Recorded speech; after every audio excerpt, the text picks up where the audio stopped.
देखिए दोस्तों, बिहार की धरती एक बार फिर सियासी सनसनी से हिल गई है।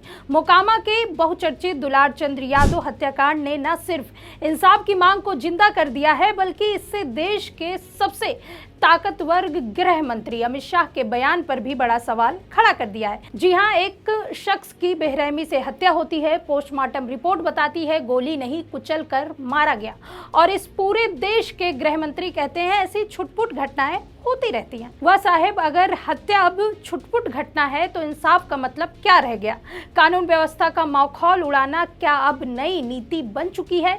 मोकामा में जन स्वराज पार्टी के उम्मीदवार पीयूष प्रियदर्शी के समर्थन में प्रचार करने पहुंचे दुलारचंद यादव की हत्या हो गई, और आरोप सीधे लगते हैं आनंद सिंह के समर्थकों पर। वो आनंद सिंह जो बाहुबली की छवि रखते हैं, वो आनंद सिंह जो नीतीश भाजपा राजनीति की असुविधाजनक सच्चाई है, वो आनंद सिंह जिन्हें कभी बांका के बाहुबली कहा जाता था, आज उसी बिहार पुलिस ने उन्हें गिरफ्तार किया है, वो भी चुपचाप देर रात में। क्यों? क्योंकि दिन में गिरफ्तारी होती तो हंगामा मच जाता, लोग सड़कों पर उतर जाते और चुनावी प्रचार का माहौल बिगड़ जाता।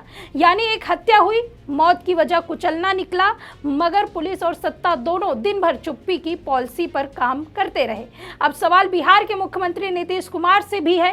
सर, ये है कानून का राज। आप तो कहते हैं हमने बिहार से जंगल राज खत्म कर दिया, तो बताइए, जहां बाहुबली प्रचार में घूमते रहे, जहां हत्या के बाद भी गिरफ्तारी दिन भर दबा दी गई, क्या वही सुशासन कहलाता है? कभी लालू पर उंगली उठाने वाले अब खुद सत्ता के लिए बाहुबलियों पर निर्भर हो गए हैं। नीतीश कुमार की राजनीति अब उस मोड़ पर आ पहुंची है जहां न्याय की राजनीति के बजाय सत्ता की मजबूरी को तवज्जो दी जाती है। मोदी जी कहते हैं मैं गरीबों और पीड़ितों का मसीहा हूं। अमित शाह कहते हैं हम अपराध पर जीरो टॉलरेंस की नीति पर चलते हैं।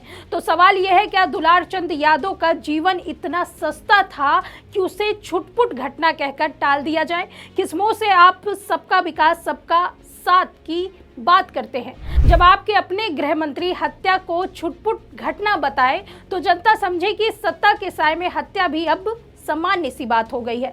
अमित शाह जी, अगर हत्या छोटा मामला है तो कल कोई बलात्कार भी छुटपुट अपराध ही माना जाएगा। कल को चुनाव में हत्याएं भी राजनीतिक गतिविधि कहलाएंगी, क्योंकि अब जो भी सत्ता के करीब है वो कानून से दूर जा सकता है। आपके ही प्रिय प्रत्याशी अनंत सिंह पर आरोप है कि उनके समर्थकों ने एक निर्दोष इंसान की जान ले ली, और आप कह रहे हैं कि ऐसी घटनाएं तो होती रहती हैं। यही है नया भारत, जहां अपराधियों को संरक्षण और इंसाफ चाहने वाले को ताने और जेल में बंद कर दिया जाता है। दुलारचंद यादव अब नहीं रहे, लेकिन उनके सवाल आज भी जिंदा है। कुचला किसने? गाड़ी से या पैर से? क्या कोई साजिश थी? क्या किसी नेता ने इसका इशारा किया था? और सबसे बड़ा सवाल, क्या सत्ता में बैठे लोग न्याय की लड़ाई को छुटपुट कहकर कुचल देंगे? बिहार की जनता को अब फैसला करना होगा, क्या ऐसे नेताओं को फिर से सत्ता में लाना चाहिए जो हत्या पर मुस्कुराते हैं और इंसाफ पर चुप रहते हैं? दुलारचंद यादव की मौत सिर्फ एक व्यक्ति की नहीं, वो बिहार की आत्मा पर वार है। जहां कभी जयप्रकाश नारायण ने सत्ता के अहंकार के खिलाफ आवाज उठाई थी, वहीं आज उसी बिहार में हत्या को छुटपुट कहकर टाल दिया जा रहा है। अगर एक निर्दोष की मौत छोटी बात है तो फिर देश हमारा किस ओर जा रहा है? आपका राम राज यही है जहां न्याय का गला सत्ता के बूट तले कुचला जाए। आज बिहार पूछ रहा है, क्या इंसाफ अब चुनावी सुविधा पर निर्भर करेगा?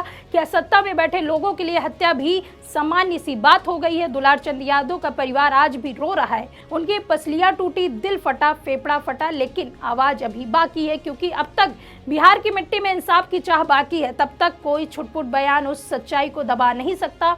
दुलारचंद की मौत ने बिहार की सियासत का चेहरा बेनकाब कर दिया है, जहां सत्ता बचाने के लिए इंसाफ की कीमत तक गिरा दी जाती है, और इसे कहा जाता है छुटपुट घटना। फिलहाल इस खबर में आपकी क्या राय है? कमेंट करके अपनी राय जरूर बताइएगा। देखते रहिए 4 PM यूपी। मैं सुष्मिता, नमस्कार।